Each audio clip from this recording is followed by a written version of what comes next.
Praise the Lord. ஒரு முறை ஆண்டவரும் சீஷர்களும் படகிலே போகும் பொழுது காற்றும் கடல் அலையும் மிக அதிகமாக அந்த படவில மோதிற்று.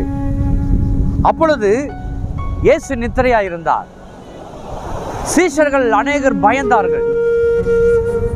அந்த பயத்து நிமித்தமாக, ஆண்டவரே, நாங்கள் மடிந்து போகிறதை குறித்து உமக்கு கவலை இல்லையா என்று ஆண்டவர்கிட்ட முறையிட்டார்கள். அப்பொழுது ஆண்டவர் சொன்னார், அற்ப விசுவாசிகளே, ஏன் பயப்படுகிறீர்கள்? இந்த காற்றையும் கடலையும் பார்த்து இறையாதே, அமைதலாயிரு என்று ஆண்டவர் ஒரு வார்த்தை சொல்லும் பொழுது இவ்வளோ பெரிய கடல் அவருக்கு கீழ்ப்படிந்தது. அதே போல நம்முடைய வாழ்க்கையிலும் காற்றும் கடலையும் நம்முடைய பிரச்சனைகள் போராட்டம் அதிகமாக வந்தாலும் இயேசுனுடைய ஒரு வார்த்தை எல்லாவற்றையும் அமைதலாக